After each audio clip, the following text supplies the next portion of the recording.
Welcome to Tales That Terrify, the podcast that brings your darkest fears to life. Today, we present new, unsettling stories guaranteed to send shivers down your spine. From the shadows that whisper to the unknown lurking just beyond sight, each tale is crafted to haunt your imagination. Craving more nightmares? Visit our YouTube channel for even more terrifying tales, if you dare. Now, dim the lights, settle in, and brace yourself for this week's stories. We were leaving late, later than we should have. The party had been the kind that stuck to your skin, thick with smoke, the taste of whiskey and cheap beer lingering on the back of your tongue. It had started at sundown, but now the moon hung high and sharp, cutting pale streaks through the pine trees. Kev and I weren't drunk, but we weren't sober either. The walk back to camp should have been a straight shot, just a mile down the dirt road, a path we knew well. But then we heard it. At first, it was just a dull rhythm in the distance, something easy to brush off as the wind, a tree creaking somewhere deep in the woods. But after a few more steps, it became clearer. Drumming. It wasn't steady, not like music, but frantic, erratic, like someone's heartbeat hammering against their ribs. I stopped in my tracks, straining to hear. Kev smirked, rubbing his arms against the cold. "You hear that?" "Yeah," I said. He shrugged. "Probably some locals messing around. People do weird shit out here." That should have been enough. We should have ignored it, laughed it off, kept walking. But then we saw the glow. Through the trees, barely visible past the tangle of branches, something flickered. Firelight. It moved unnaturally, stretching shadows across the trunks like skeletal fingers. I don't know why we stepped off the road. Maybe it was the buzz of alcohol, the lingering fog in our heads. Maybe it was something else, something pulling us forward. Either way, we walked toward the fire. The ground was uneven, thick with pine needles and old roots. The deeper we went, the heavier the air felt, thick, humid, clinging to my skin like damp cloth. The smell of smoke was sharp now, but there was something underneath it, something bitter, metallic. Then we saw them, a ring of people around the bonfire, moving in ways that didn't seem possible. Their limbs jerked, heads tilting at unnatural angles. It wasn't a dance. Not really. More like something was using them, pulling their bodies like marionettes. Kev grabbed my arm. His grip was ice cold. "Dude, we should go." I barely heard him. I was staring at one of them, a woman, I think. Her hair hung in long, matted strands, and her face was wrong. Not like a mask, but as if her skin was trying to remember how to fit on a skull. Her mouth stretched too wide, lips curling back like they weren't used to smiling. And then the drumming stopped, just like that. Like someone had cut the world's volume to zero. Every single one of them turned to look at us. I couldn't move, couldn't breathe. My stomach knotted so tight I thought I'd be sick. Then from the other side of the fire, a man stepped forward. He wasn't wearing a mask. He wasn't moving like the others. He looked normal, too normal. Like someone had designed his face to be the perfect blend of forgettable. His smile was thin, stretched tight. His eyes were black in the fire's glow. "We've been waiting for you," he said. That's what broke me. Kev yanked me backward, and we ran. I don't remember getting back to the road. 1 second we were tearing through the brush, branches slashing our arms, breath burning in our lungs, and then we were just there, standing in the middle of the dirt road like nothing had happened. No fire, no sound, just the wind in the trees. Kev turned to me, breathless, his face pale. "What the hell just happened?" I didn't answer. I didn't know how. We made it back to camp, locked the doors, and didn't speak about it again that night. The next morning, with daylight streaming through the windows, it was easy to dismiss. Just some weird backwoods cult or a bunch of drunk locals screwing around. Maybe it was the whiskey, the smoke, the dark playing tricks on us. That's what I told myself. Until Kev called me a week later. His voice was shaking. "I found something." He sent me a picture. A clearing deep in the woods where the trees had been scorched black. The fire was gone, but something had burned there, and scattered across the charred ground. Footprints. A lot of them. Some were human. Some weren't.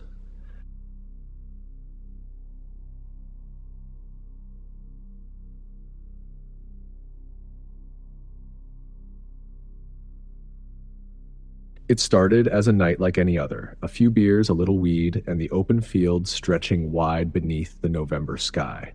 The three of us, me, Dave, and his girlfriend, Kiara, were laughing, breath pluming in the cold, as we leaned against the rusting hood of Dave's old Ford Bronco. The stars were sharp overhead, and the wind carried the distant rustle of leaves and the occasional call of an owl. It was one of those nights that felt like a perfect escape from the world. But then we heard something else. Distant at first, almost like chanting carried on the wind. We froze, listening, the buzz in our heads shifting from relaxed to alert. I glanced at Dave, who gave me a look that said, "Did you hear that too?" Kiara pulled her jacket tighter around herself, her breath hitching. "No way," Dave muttered. "You think it's them?" He didn't have to say who them was. Everyone had heard the stories. A cult lurking somewhere in the woods beyond the fields.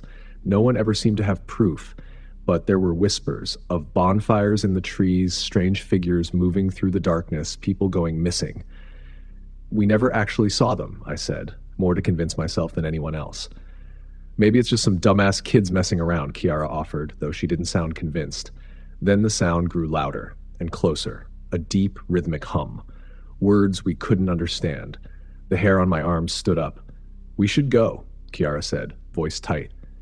Dave hesitated, but then we saw them, shapes moving at the tree line, dark robes flowing against the blackness of the woods, at least half a dozen. Maybe more. Their faces hidden by hoods, their movements eerily slow and deliberate. Then one of them lifted something into the air, an animal, struggling weakly in their grip. A low, guttural chant rose into the night, and then the sound of a blade cutting through flesh. The animal let out a final weak cry before falling silent. Blood dripped onto the frost-covered ground. Bile rose in my throat. "Go," I whispered. We moved as one, backing toward the Bronco as quietly as we could. But then, one of the figures turned, and suddenly they were running. "Run!" Dave shouted. We bolted, leaving behind the beers, the weed, everything. The cold air burned in my lungs as I sprinted across the uneven field, my boots slipping on frost-slick grass. I didn't dare look back, but I could hear them. Footsteps, heavy, pounding. Too many of them. Dave was ahead, Kiara beside me, her breath coming in ragged gasps. The field was open, but the Bronco was too far. We'd never make it before they reached us. "The creek!" I shouted. "Go for the creek!" It was our best chance. An old, narrow ravine with a half-frozen creek running through it. The banks were steep, the bottom muddy and treacherous. If we could get down there, maybe we could lose them. Dave veered left, and we followed, leaping over brittle grass and patches of ice. The chanting behind us had turned into something worse. Shouts, guttural and raw. They were getting closer. The ground sloped downward suddenly. Dave jumped first, sliding down the embankment in a tangle of limbs. Kiara followed, half stumbling, landing hard on her knees. I went last, nearly losing my footing as the frozen mud gave way beneath me. My hands plunged into the icy water, but I barely noticed. We crouched there, gasping, the cold seeping into our bones. The trees above swayed, their skeletal branches shifting in the wind. Silence, except for our breaths and the slow trickle of water. I strained to listen. No footsteps, no voices. Had we lost them? Kiara clutched Dave's arm, eyes wide with fear. "What do we do?" "We wait," I whispered. "Stay quiet." The minutes crawled by. The wind whistled through the trees. I wanted to believe they had given up, that they had turned back toward their ritual or whatever the hell they were doing. But then, a snap, a branch breaking above us. I didn't breathe. Then another snap. Closer. They knew where we were. Dave looked at me, eyes filled with a question I didn't have an answer to. We couldn't outrun them forever. If they caught us, another snap. This time, almost directly above. And then the unmistakable sound of someone laughing. Low, amused. A shadow shifted at the top of the ravine, then another. I grabbed the first thing I could find, a fist-sized rock, slick with ice. Dave did the same, his jaw clenched. If they came down, we weren't going without a fight. For what felt like an eternity, they just stood there, watching. Then a voice, low and gravelly. "Not tonight." And just like that, they were gone. We stayed there, shivering, until we were sure they weren't coming back. Until our hands were too numb to hold the rocks. Until the sky began to lighten with the first hints of dawn. Only then did we climb out and run, not stopping until we reached the Bronco. We tore out of that field, gravel spitting from the tires, hearts still hammering. None of us spoke until we hit the main road. Finally, Kiara whispered, "What if they had caught us?" No one spoke. We just kept driving, watching the road, knowing some things were better left behind.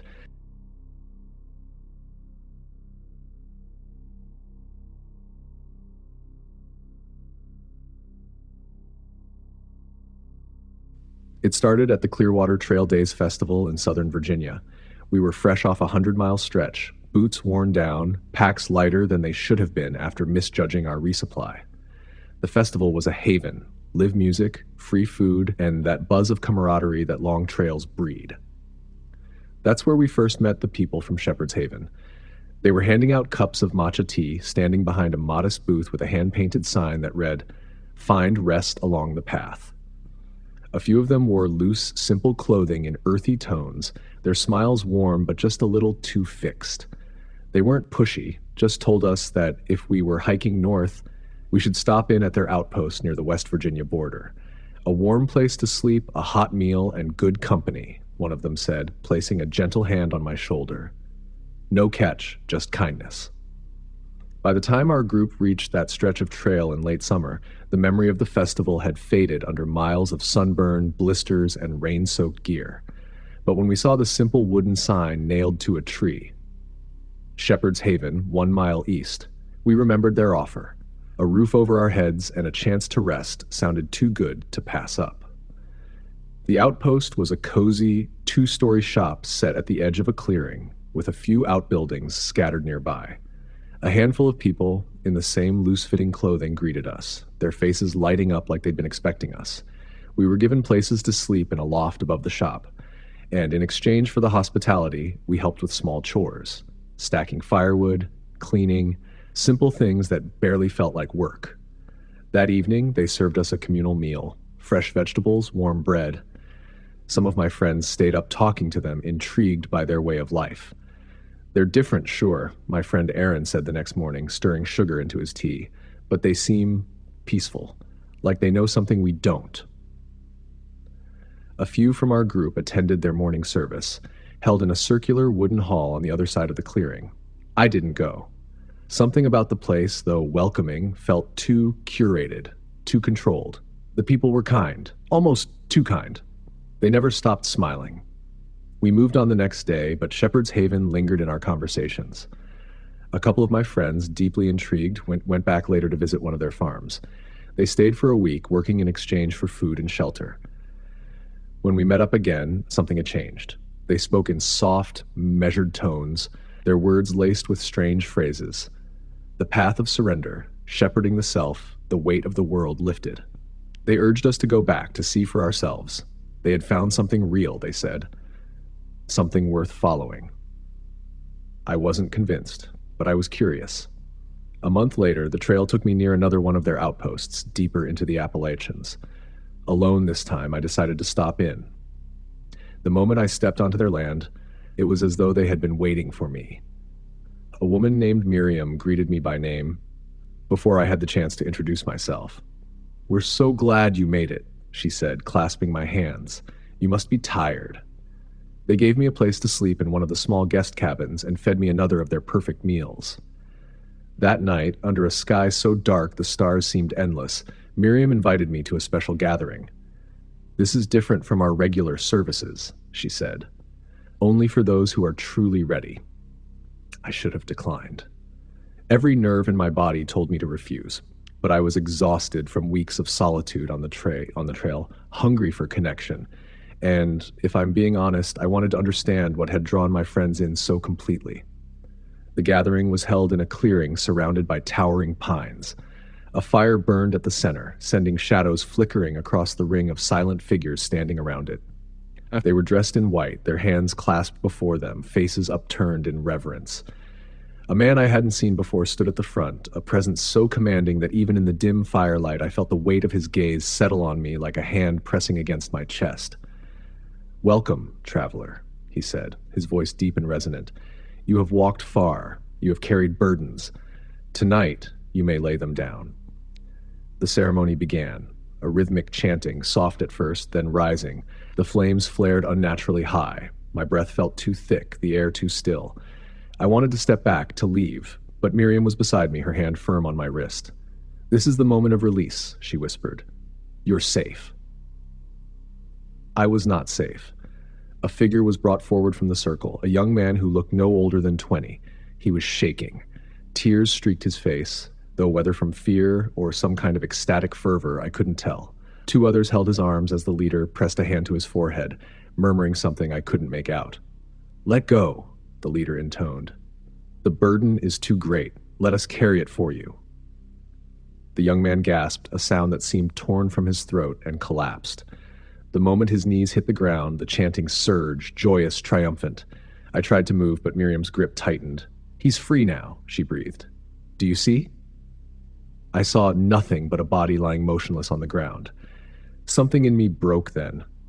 The trance, the strange lull that had kept me standing there instead of running. I yanked my arm free and stumbled backward. No one stopped me. They only watched, their two kind smiles unwavering, as I turned and ran into the dark. I didn't stop until I reached the trail, lungs burning, the weight of unseen eyes pressing against my back. I hiked through the night, through the next day, until I was sure I was far beyond their reach. I never saw my friends again. Months later, I tried searching for Shepherd's Haven for any mention of their outposts. Nothing. No records, no online presence, as if they had never existed, outside of whispered rumors on the trail. The only proof that they were real was the haunted look in the eyes of other hikers who had stayed with them, who had left just before the moment of no return. I still wonder what would have happened if I had stayed, if I had let my exhaustion win, if I had let them carry my burdens for me. Some nights I wake with the phantom weight of a hand on my forehead, a voice in my ear, whispering, "Let go."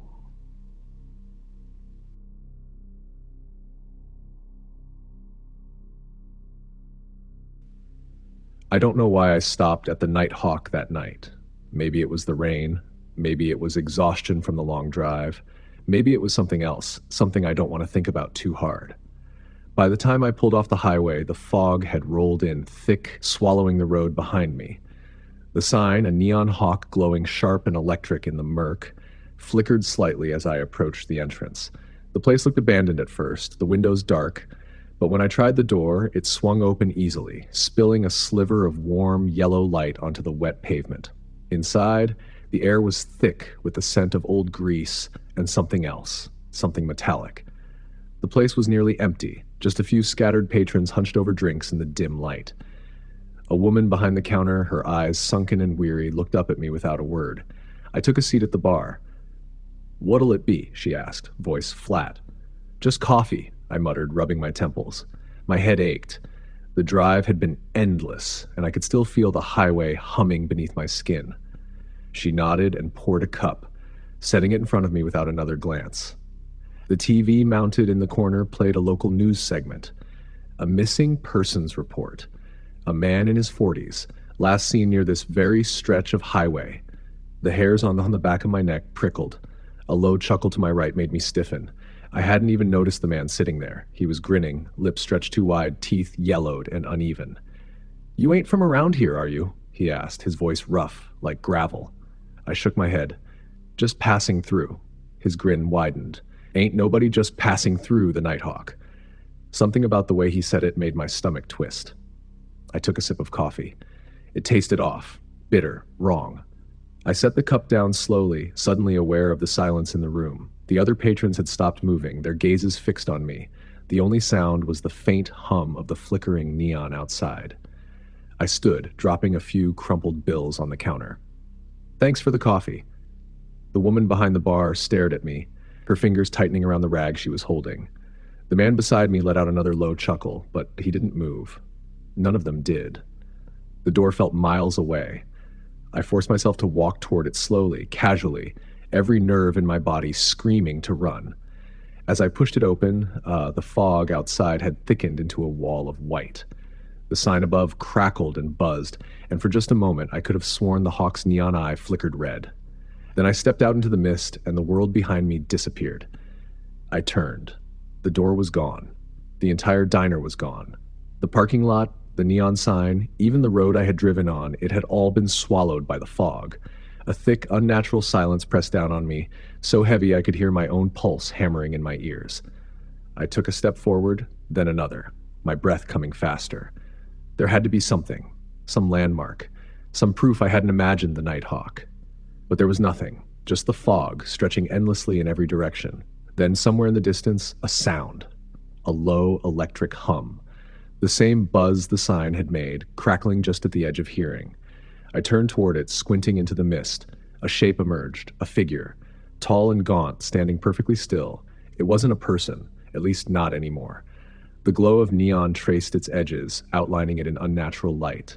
Its head was sharp, angular, a beak-like structure of metal and flickering tubes. Its eyes, if they were eyes, flashed red, pulsing in time with the static hum. The Watchman. I don't know how I knew its name. I just did, and I knew it had been waiting for me. The fog thickened around it, swirling like it was alive, drawn toward the figure. I stumbled back, my boots slipping on the wet pavement. No, not pavement. The ground beneath me felt different now, softer, like the fog itself had turned solid, shifting and breathing under my feet. I ran, or at least I tried to. The air felt thick, resisting every movement like I was wading through water. The hum grew louder, closer. A sharp whisper cut through the static, slithering into my ear. Nobody just passes through. I spun wildly, but there was nothing behind me. The Watchman was still ahead, its form barely visible in the mist, but I could feel it everywhere, surrounding me, watching. My breath came in ragged gasps. I tried to think, tried to remember the road, my car, anything that made sense, but it was slipping away. The longer I stood in the fog, the harder it was to hold on to anything real. Then I saw them, shapes in the mist, barely human, flickering like bad reception, their limbs twitching unnaturally. Their faces, if they had faces, were frozen in silent screams. The missing. The realization hit me like a punch to the gut. They hadn't just vanished. They had been taken. Absorbed into this place, trapped between the neon glow and the endless fog. And I was next. The Watchman took a step forward. The hum became a roar, deafening, drowning out my thoughts. The red glow of its eyes expanded, stretching outward, consuming everything. I squeezed my eyes shut and ran. Blindly, desperately, I ran, my lungs burning, my heart slamming against my ribs. I ran until the ground felt solid again, until the air thinned and the silence broke. Then suddenly, I was on the road. The fog still clung to the asphalt, but ahead I could see the faint glow of headlights approaching. A car. A real, actual car. I stumbled toward it, waving my arms, gasping for breath. The driver slowed, rolling down the window. "You okay, buddy?" I turned to look back. There was nothing there. No fog, no sign, no Nighthawk, just the dark, empty road stretching behind me. I climbed into the car without a word, my hands still shaking. I don't know what happened that night. I don't think I ever will. But I know one thing for sure. Nobody just passes through the Nighthawk.